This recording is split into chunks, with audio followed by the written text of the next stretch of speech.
Assalamualaikum warahmatullahi wabarakatuh. Oke, kembali lagi dengan saya Dimas Hadi Pratama.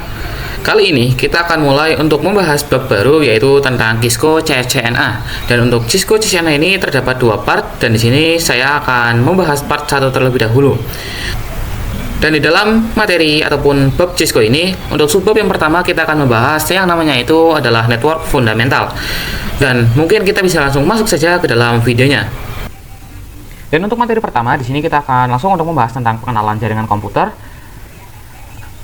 Tentunya bagi kalian yang belum mengerti apa itu jaringan komputer adalah suatu kumpulan dua ataupun lebih perangkat yang dimana seperti perangkat komputer, smartphone, ataupun printer yang bisa saling terhubung untuk saling bertukar data. Nah, data ini nantinya itu akan bergerak melalui perantara kabel ataupun nirkabel. Untuk perantara nirkabel itu seperti contohnya adalah dengan menggunakan jaringan WiFi. Kemudian untuk manfaat dari jaringan komputer itu sendiri, seperti yang saya katakan sebelumnya, itu bisa digunakan untuk berbagi file dan juga data.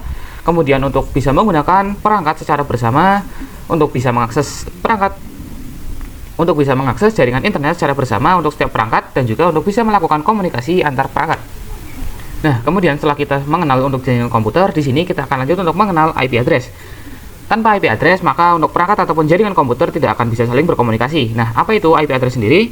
IP address adalah suatu alamat unik yang berupa angka yang diberikan kepada setiap perangkat yang saling terhubung di dalam suatu jaringan supaya bisa melakukan ataupun bisa saling bertukar data.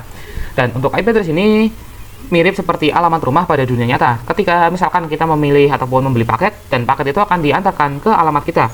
Nah, jika di rumah kita itu tidak memiliki alamat yang pasti, maka paket itu akan kebingungan dan tidak akan bisa sampai tepat waktu ataupun bahkan tidak akan pernah sampai. Itulah fungsi untuk IP address, sama seperti alamat rumah yang kita miliki di dunia nyata. Dan untuk IP address itu sendiri terbagi ke dalam dua bentuk, ada yang versi 4 dan juga versi 6. Dan di sini kita akan berfokus terlebih dahulu untuk membahas IP versi 4. Dan untuk IP versi 4 itu sendiri ditulis dalam 4 angka yang masing-masing nilainya itu berkisar antara 0 sampai 255.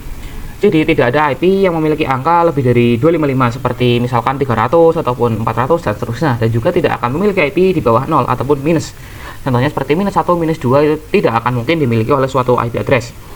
Dan untuk IP itu sendiri terdiri dari dua bagian. Yang pertama ada network ID, yang dimana untuk network ID itu menunjukkan jaringan tempat perangkat tersebut berada.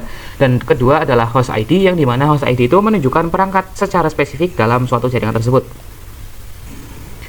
Untuk IP juga itu dibagi lagi menjadi dua, yaitu adalah public dan juga private IP, yang dimana untuk public IP itu digunakan untuk berkomunikasi ke internet secara langsung, ataupun yang digunakan untuk berkomunikasi keluar untuk mengakses internet. Contohnya adalah IP yang diberikan oleh ISP. Misalkan teman-teman di sini memiliki suatu WiFi ya di rumahnya, pastinya di dalam WiFi tersebut jika diakses oleh smartphone misalkan itu akan memiliki IP. Nah, IP itu merupakan satu IP public yang bisa digunakan untuk mengakses ke internet.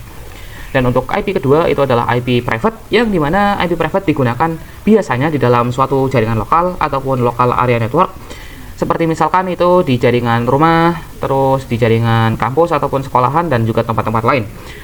Dan private IP juga itu tidak bisa langsung untuk diakses dari internet tanpa menggunakan perantara protokol NAT. Dan kemudian untuk IP address juga memiliki yang namanya subnet dan juga subnet mask, yang dimana untuk subnet itu membantu untuk memisahkan jaringan besar menjadi bagian-bagian kecil. Jadi misalkan ada satu jaringan di dalam satu ruangan ataupun satu kantor itu memiliki lebih dari 1000 PC misalkan, otomatis dia itu memiliki lebih dari 1000 IP. Nah, jika 1000 IP itu dijadikan satu, maka itu akan menyusahkan ketika melakukan maintenance ataupun terjadi trouble di satu PC. Jadi digunakan subnet untuk memisahkan menjadi bagian-bagian kecil. Jadi misalkan untuk bagian A itu hanya khusus di bagian A tersebut, dan misalkan hanya diisi oleh 10 PC. Dan bagian B juga hanya diisi oleh 10 PC, dan setiap bagian itu tidak akan saling tercampur. Maka itu akan memudahkan untuk melakukan maintenance jika terdapat suatu trouble. Dan juga untuk subnet mask itu adalah angka yang menunjukkan mana bagian network dan mana host di dalam sebuah IP. Oke, mungkin cukup sekian untuk pembahasan dari saya tentang network fundamental. Untuk video selanjutnya kita akan lanjut untuk membahas tentang IP address dan juga subnetting. Jadi nantikan terus untuk video saya yang berikutnya. Saya Dimas Hadi Pratama pamit undur diri. Terima kasih bagi kalian yang sudah menonton. Wassalamualaikum warahmatullahi wabarakatuh.